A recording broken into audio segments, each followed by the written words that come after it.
Hello and welcome to the South Texas Pride Podcast. I'm Ivan Herrera, and today I'm joined by Travers Johnson, founder and CEO of Queerency, which reports on LGBTQ plus business news and money moves. Travers, thank you so much for coming on.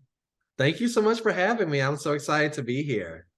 So let's talk about Queerency. I discovered you through Instagram and TikTok, and I know you also have a website where you upload your news. So tell me about how all this got started and your overall mission with the company. Absolutely. My background is in publishing and digital media, and I'd always had an interest in business media and money media. And I saw that as a Black person, I was represented in magazines like Black Enterprise and Afrotech.com. As a cisgender man, I can see myself in all mainstream business media publications. But as a queer person, there was no representation in business media. And yet there are more than 1.4 million LGBTQ entrepreneurs in the United States alone. They contribute 33,000 jobs and $1.7 trillion to the US economy annually. But there was no sort of consistent media coverage that really covered queer entrepreneurship with the dignity and the depth that it deserved. And so that's why I started Queerency. That's awesome. I love that. The best businesses are found like that when you find that little thing in the market where you just that's my niche. So I love Yeah. that. I love that. So what are some of the type of stories that you covered and what are some of your favorites that you have covered so far? Absolutely. Yeah. So I think that part of the mission of Queerency is also providing possibility models for who LGBTQ people can be and what we can achieve in business. And some of that, and it's possibility models as opposed to role models. And so some of the stories that are my favorites are ones that sort of shine light on those sort of unsung stories and individuals when it comes to LGBTQ business. And so a good example is that I've done content and videos about the founder of SiriusXM Radio being a trans woman, right? Or Facebook and PayPal both having gay co-founders, or that a Black gay millionaire helps fund the civil rights movement. And so those sorts of stories are that really sort of make people stop and say, wait, what? Like, I had no idea, to just show the contributions that people in our community have made in the past, are currently making, and all of that in the effort to inspire people to make these sorts of contributions and more in the future. So those types of inspirational stories are very interesting, and I really enjoy the most.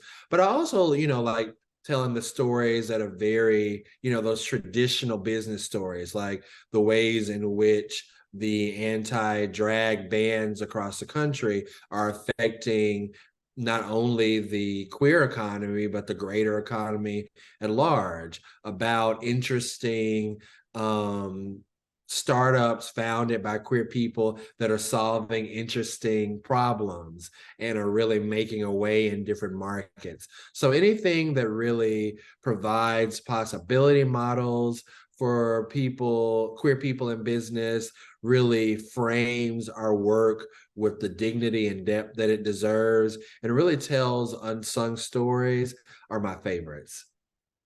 I love that possibility models because, everybody's their own kind of person. So it's a possibility to get to that point, but you don't want to be that same person. So I love that. I love that. So I know that you have a big project coming up, the Big Book of Queer Business. Tell me about that project. What inspired this collaboration? And what do you hope that people will gain because of this book?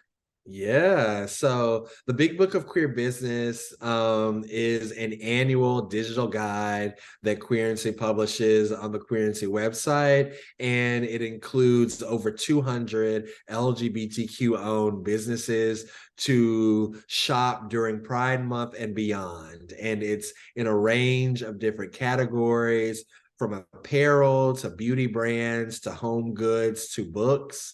And it's just a great resource that our readers and people who are not even officially a part of the Queerency community, but like are Google searching and looking for LGBTQ owned brands, they often respond and, you know, send me an email, a DM and saying like, thank you so much for this resource, because it helped me find people and businesses to support all year long. And it also opened my eyes up to just the depth and breadth of queer-owned businesses that exist. And so that's dropping this week. And, you know, I like to look at it as a digital guide, not only for Pride Month, but that people use all year long.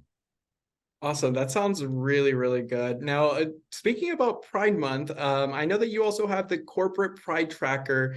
Tell me a little bit about this and what you hope you'll see after you see all the results from the end of this Pride tracker. Sure, yeah. So I had the idea for the corporate pride tracker last year. And what I realized is that this was such a big project that I started too late last year, right? Starting on June 1st is too late, is starting behind. So my team and I actually started about a month and a half ago compiling data on the Pride Month campaigns, the LGBTQ initiatives that some of the biggest corporations in the United States and across the globe are doing during Pride Month. We've sent out surveys to hundreds of companies, and we've also done our own independent research. And we've compiled data in this publicly accessible database called the Corporate Pride Tracker. We currently have 100 companies in there now. We'll be at like 200 over the next week or so. And we're going to analyze that data, tease out the best practices, the insights, the key takeaways, and publish that in a report called The State of Corporate Pride at the end of the month. And that'll be to not only provide information for queer consumers about the ways in which corporations have or have not really shown allyship to our community this Pride Month, but it'll also be a good opportunity for corporations and brands themselves to learn about the best ways to reach our community in authentic ways, and not just during Pride Month, but all year long. Yeah, definitely. And I love that you're gonna be putting together this report, because I think that a lot of people don't want to just like do the heavy lifting, I guess. And so I commend you for that, because it is a huge, huge lift. And I think that you're gonna put it together in a great package for people who can't do all this, research themselves. So I really, really commend you and your team for that. So I'd love to open the floor for you on this episode. Is there anything else that you'd like to add to round out the podcast? And where can people find you if they want to connect with you? Yeah, well, first of all, thank you so much for reaching out. I was so grateful to, hear from you and for you sharing your platform with me.